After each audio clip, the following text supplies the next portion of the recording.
بذار ازت یه سوال بپرسم. تا حالا شده حس کنی خود دشمن خودتی؟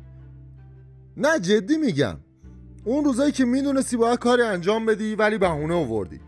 اون شبایی که گوشی دستت گرفتی تا 3 صبح، بعد فرداش گفتی حوصله ندارم. اون لحظه هایی که میتونستی یه قدم کوچیک برداری ولی تکونی نخوردی.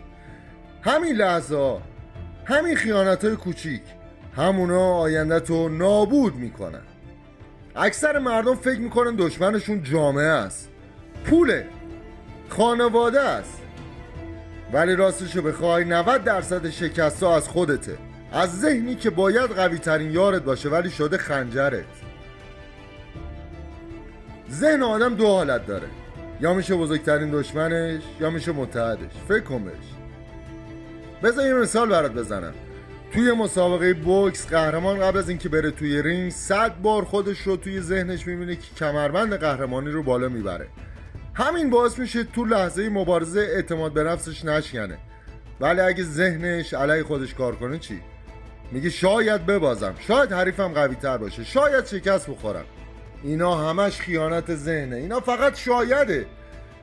الان اکثر ما گرفتار همین ذهن خیانتکاریم. بهونه میسازه، میگه امروز خسته ای، فردا شروع کن. میگه تو مثل اونا موفق نمیشی. میگی بذار یه بار دیگه گوشی رو چک کنی و تو باور میکنی این یعنی شکست، حتی قبل از اینکه شروع بکنی. بذار بهت راهکارشو بگم. خیلی آسونه. فقط روزی 10 صفحه کتاب بخون. 6 ماه میشه حدود 1800 صفحه، یعنی 6 تا کتاب کامل. تو همون 6 ماه بغل دستیت شاید حتی یه صفحه هم نخونه، یعنی تو 6 قدم جلو افتادی. ورزش، فقط روزی 1 ساعت ورزش کن. 6 ماه میشه 180 ساعت تمرین، یعنی بدنی قوی تر، اعتماد به نفس بیشتر، انرژی بالاتر.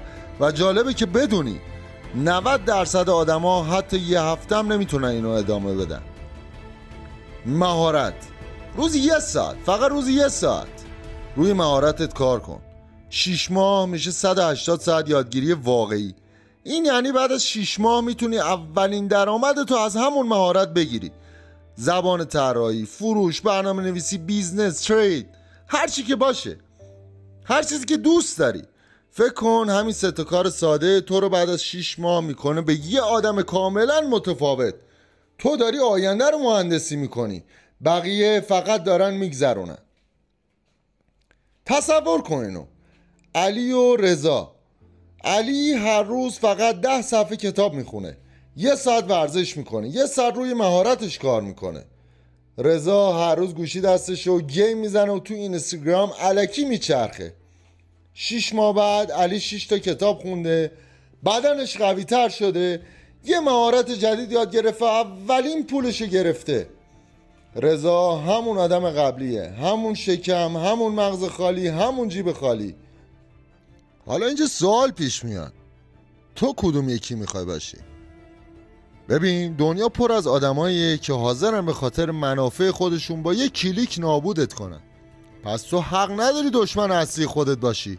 یادت باشه تنبلی خیانت به خودته، بهونه خیانت به خودته، تسلیم شدن خیانت به خودته، حتی کمکاری هم خیانت به خودته. از امروز باید تصمیم بگیری. ذهنم یا میشه دشمن شماره 1 یا میشه سرباز شماره 1. وقتی ذهن 100% با تو باشه هیچ چیزی جلودارت نیست، نه پول، نه دشمن، نه شرایط. چون ذهن تو فرمانده کل ارتشه. و آخرش یه جمله رو یادت باشه، بزرگترین دشمن من خودمم. ولی وقتی با خودم صلح بکنم دیگه هیچ دشمنی برام باقی نمیمونه. پس با خودت یه قرارداد بنویس و به خودت متعهد باش. اینجوری میتونی به هر چیزی که میخوای برسی. فقط کافیه به خودت اطمینان داشته باشی، با خودت صلح داشته باشی و بتونی افکارتو کنترل کنی. از وقت گذران الکی بگذر، چون اونا باعث پیشرفتت نمیشن، بلکه بدتر تو رو عقب میکشن.